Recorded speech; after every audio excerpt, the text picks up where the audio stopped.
பாக்ஸார் Tamil tax நேயர் எல்லாருக்கும் வணக்கம். இன்றைக்கி நம்ம எந்த படத்தை விமர்சனம் பார்க்க போகிறோம் அப்படின்னா முதல் பக்கம் அப்படின்ற கதாநாயகன் யாருன்னு பார்த்தோன்னா எல்லாருக்கும் தெரிஞ்ச இயல்பான ஒரு நடிக்கக்கூடிய ஒரு நபர் தான் வெற்றி. நிறைய படங்கள் நம்ம பார்த்துருப்போம். நடிகர் வெற்றி அவர்கள் பண்ணியிருக்காங்க. ஹீரோயினாக வந்து ஷில்பா மஞ்சுநாத் பண்ணியிருக்காங்க. தம்பி ராமையா சார் வந்து போலீஸ் கேரக்டராக பண்ணியிருக்காரு. இது என்ன கதை அப்படின்னா, ஒருத்தர் வந்து ஒரே மாதிரி கொல்லப்படுறார். அவர் ஏன் இந்த மாதிரி கொல்லப்படுறார்? இந்த மாதிரி படங்கள் நம்ம நிறைய பார்த்துருக்கோம். பட் இவங்க டிஃப்ரெண்ட்டாக இயக்குனர் வந்து இந்த கதையை நகர்த்தியிருக்காரு. ஒருத்தர் வந்து எதனால் ஒரு இந்த மாதிரி ஒரு பேட்டர்னே எடுத்து கொள்கிறாங்க அப்படின்றத வந்து ஆராயிறாங்க. அப்புறம் வந்து அந்த மாதிரி வச்சுருக்காங்க. அப்புறம் வந்து தம்பிராமையாவுக்கு வந்து ஒரு பொண்ணு இருக்காங்க. தம்பிராமையாவோட பொண்ணை வந்து ஒருத்தன் வந்து ஸ்கூல் படிக்கிற ஒரு பையன் ஸ்டூடெண்ட் வந்து ஏமாத்திக்கு ரேப் பண்ணிடுறாரு. இதை ரெவெஞ்ச் எடுக்கிறதுக்காக பொண்ணோட லைஃப்பை எப்படி ஆக்கின ஒருத்தனை வந்து எப்படியாவது பழி வாங்கணும் அப்படின்னு சொல்லிட்டு ஒரு வெறி கொண்டு போகிறாரு. தம்பிராமையா வந்து இருக்கார்.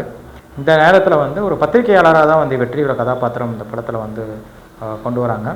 பத்திரிகையாளராகவும் இவர் போலீஸாக இருக்கிறவங்களுக்கும் ஒரு நட்பு ஏற்படுது. இந்த நட்பு மூலியமாக வந்து வெற்றி வந்து ஐடியா கொடுக்குறாரு. என்ன நடக்குது, இந்த கொலை மர்டர்கள்லாம் எப்படி நடக்குதுன்ற ஏற்கனவே வந்து ஒரே பேட்டர்னில் கொலை போயிட்டுருக்கல.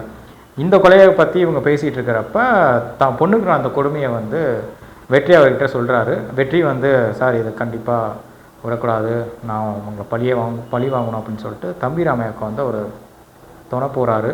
துணை போய் அவர் என்ன பண்ணுறாரு, தான் பொண்ணை கொன்ன அந்த வில்லன் யார், அந்த வில்லனை வெற்றி கொன்னாரா, கிளைமேக்ஸில் தம்பிராமையா கொன்னாரா இல்லை வெற்றி கொன்னாரா, இதெல்லாம் வந்து படத்தை பார்த்து தெரிஞ்சுக்கோங்க.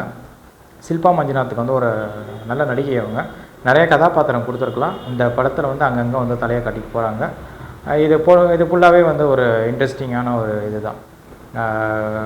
மர்டர் சீன்ஸ் அடிக்கடி நடக்கிறப்போ அந்த இன்ட்ரெஸ்டிங், ஒரு மர்டர் நடக்க அந்த மர்டர் எப்படி நடக்குது, யார் அந்த மர்டர் பண்ணுறா அப்படின்னு இந்த வில்லனை தேடி போய் கிளைமேக்ஸில் அந்த வில்லன் யார் அப்படின்றத காட்டுறாங்க.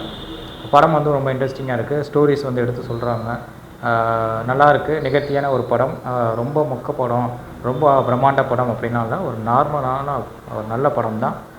வெற்றியை வந்து ஒரு இயல்பான ஒரு நடிப்பை காட்டியிருக்காரு. இது ஒரு ஹீரோயிசம் அப்படின்றலாம் இல்லை. எப்போதுமே வெற்றியோட படங்கள் எல்லாமே வந்து ரொம்ப இயல்பாகவே இருக்கும், அவர் நடிப்பு திறன்கள் எல்லாமே. ஸோ அதை தான் இந்த படத்துலையும் கொடுத்துருக்காரு. வெற்றி இன்னுமே வந்து வேறு படங்கள் பண்ணலாம் அவரும். ஏன்னா இதே பேட்டர்னை தான் நாங்கள் பார்த்துட்ருக்காங்க மக்கள். இன்னொரு பேட்டர்ன் பண்ணால் தான் அவரோட கதாபாத்திரம் அதில் எப்படி இருக்கும் அப்படின்றது நமக்கு இன்ட்ரெஸ்டிங்காக இருக்கும். படம் ரொம்ப நல்லாயிருக்கு. தேட்டரில் போய் பாருங்கள். மீண்டும் ஒரு திரை விமர்சனத்தில் நான் உங்களை சந்திக்கிறேன்.